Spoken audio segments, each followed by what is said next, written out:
دوستو یاد رکھنا، تگڑا اور مضبوط جوان پتہ کون ہوتا ہے؟ جس کی نظریں پوری طرح اس کے کنٹرول میں ہوں۔ یہ علامت جوانی ہے۔ جس آدمی کا پوری طرح، دو لوگ دنیا میں کبھی کوئی کارنامہ سر انجام نہیں دے سکتے، ایک جو حرام کھاتا ہو، ایک جس کی نظر ناپاک ہو۔ محمد بن قاسم جب یہاں آئے تھے نا، تو ایک دن بڑے پریشان تھے، تو ایک بزرگ کہنے لگے آپ کیوں پریشان ہیں؟ کہنے لگے راجہ دہر سے مقابلہ ہے اور ہماری فوج تو سندھ کے رستے بھی نہیں جانتی، زبان بھی نہیں جانتی، لڑیں گے کیسے؟ 2-4 دن کے بعد ان بزرگوں کی دوبارہ محمد بن قاسم سے ملاقات ہوئی تو بڑے خوش تھے۔ کہا اب آپ کیوں خوش ہیں؟ کہنے لگے وہ میرا مقابلہ نہیں کر سکتا، میں نے تحقیق کر لی ہے۔ کہا کیوں؟ کہنے لگے نظر کا گندہ ہے، اور جو نظر کے گندے ہوتے ہیں وہ میدانوں میں ٹھہرا نہیں کرتے۔ میدان کے لیے نکلنے کے لیے پاک جوانی کی ضرورت ہوتی، تطہیر مزاج ہونا ضروری ہوتا ہے، پاکیزہ افکار اور سچی اور سچی ستھری سوچوں کا ہونا ضروری ہوتا ہے۔ اس لیے فرمایا کہ میرا مقابلہ نہیں کر سکتا۔ حضرت عبداللہ ابن حذافہ کمرے میں تھے، تو وزیر کی بیٹی اندر سجی سنوری پہنچ گئی۔ جیسے ہی آپ نے اس کفر کی چال کو دیکھا تو تیمم کر کے نفل شروع کیے۔ وہ ساری رات بیٹھی رہی، رب کا بندہ ساری رات عبادت کرتا رہا۔ عبادت بڑا سہارا ہے، مصلی بڑا سہارا ہے اللہ کے بندوں۔ صبح دروازہ کھولا، وزیر نے اپنی بچی سے پوچھنا چاہتا تھا رزلٹ کیا نکلا، تو وہ کہنے لگی پیچھے ہٹ جا، اب تیرا میرا تعلق کوئی نہیں، میں نے نبی پاک کا کلمہ پڑھ لیا۔ اس نے کہا میں نے بھی زمانہ دیکھا ہے، پر یہ کیا لوگ ہیں، کستوری کے بنے ہوئے، سندل سے دھلے ہوئے، کہ میں ساری رات کمرے میں رہی اور 100 اور 1000 آدمی جس جوان کا مقابلہ نہ کر سکے، اتنا طاقتور جوان کمرے میں رہا اور اس نے نظر اٹھا کے نہ دیکھا۔ او کچا رنگے للاری والا جڑا چڑھ دا تے لیندا رہندا ہے، اے عشق تیرے دا رنگ محمد چڑھیا پھر نہیں لیندا۔ میں کہا ایک دفعہ نظر اٹھا کے نہیں دیکھا، کمال ہو گئی۔ اتنے بڑے لوگ، اتنی بڑی سعادت مندی، فیروز بختی، معاملہ فہمی حد ہو گئی۔ اللہ اکبر۔ دوستو بادشاہ جب پوری طرح ہار گیا نا، اس نے کہا مار دو۔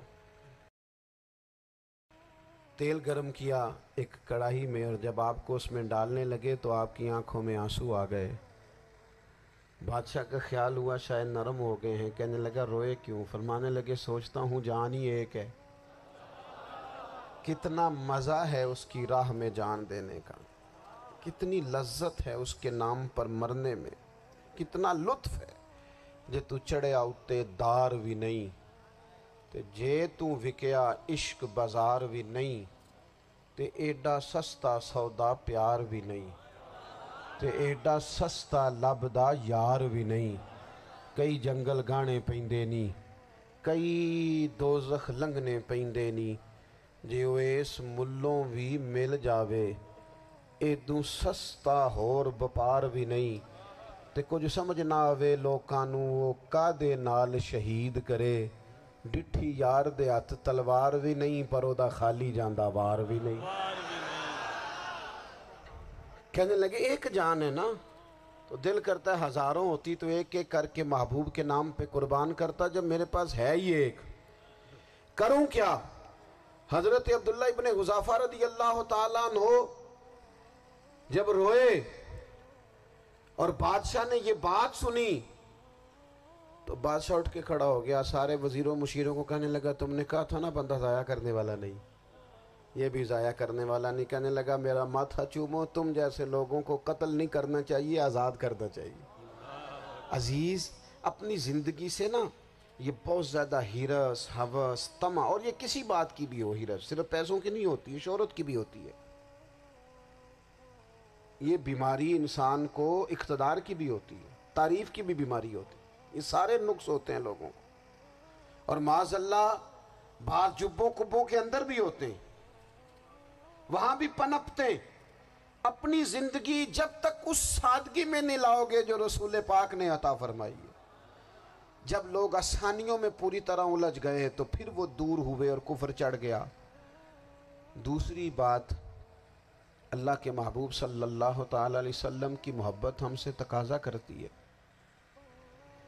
کہ ہم اس مشن کے لیے کام کریں جس مشن کے لیے رسول پاک نے کام فرمایا ہے۔ ہم سارے کام بڑے مضبوطی سے، سوچ سمجھ کے، تدبر سے، حکمت سے، تقاضوں کو مد نظر رکھتے ہوئے کرتے ہیں سارے کام۔ دین کے کام میں ہمارا مزاج نہیں ہوتا، او ہو جائے گا جی، آپ بسم اللہ پڑھیں جی، شروع کریں جی۔ آپ تقاضوں کو سمجھیں، چیزوں کو دبائیں نہیں، چیزوں پر غور کریں۔ کسی کے ذہن کی سطح پر سوال ابھرتا ہے، اس کا تسلی بخش جواب دیں۔ اپنی زندگی میں دین کے کام کے لیے اپنے آپ کو وقف کریں، اور دین کے کام کے بہت سارے پہلو ہیں۔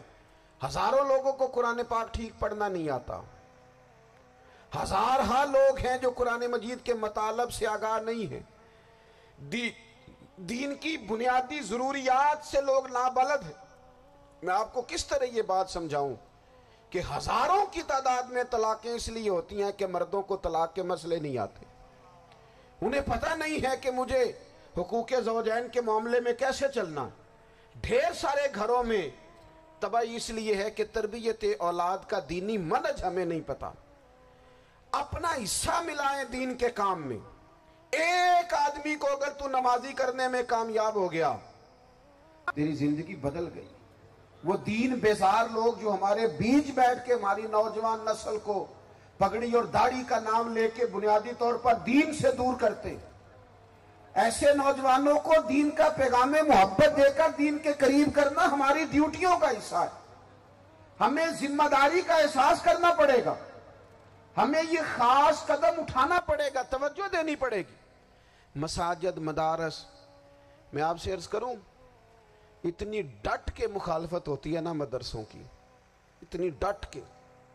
میں ادارہ چلاتا ہوں، اس کے چلانے میں جو مشکلات ہیں وہ تو ہم بتا نہیں سکتے آپ کو، اس لیے کہ میری قوم، میرا اس قوم سے تعلق ہے جو نعت خواں امیر کرنا چاہتی ہے، مدرسے نہیں۔ ہاں، نقیب خطیب پیدا کرنا چاہتی ہے، شعر و شاعری کی زندگی کو پروان چڑھانا چاہتی ہے۔ فقط ہمارا ان لوگوں سے تعلق ہے جو لاکھوں کروڑوں روپیہ محافل پہ لگائیں گے، اور قاری صاحب بیچارے اگر مسجد کا کوئی ہونے والا کام کسی وقت بتا دیں گے تو وہ بڑی مشکل آ جائے گی ان کے لیے۔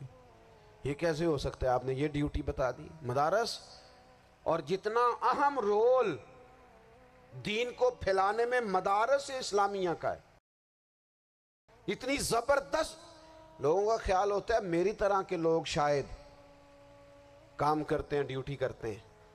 یہ 10-15 لوگ آپ کو نظر آتے ہیں جو آپ کو کہیں میڈیا پر یا ادھر ادھر ڈیوٹی کرتے، مخلص لوگ اپنی جگہ پہ، وہ بھی بڑا ہی کام کر رہے ہیں، جو میڈیا پہ آ کے بھی اخلاص سے اور درد دل سے کو دین کی، ان کی بھی کسی بات کی حوصلہ شکنی نہیں۔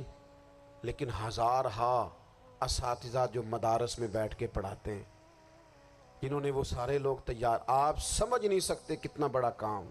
حفظ کا استاد جو ہوتا ہے نا، اس کی ڈیوٹی 24 گھنٹے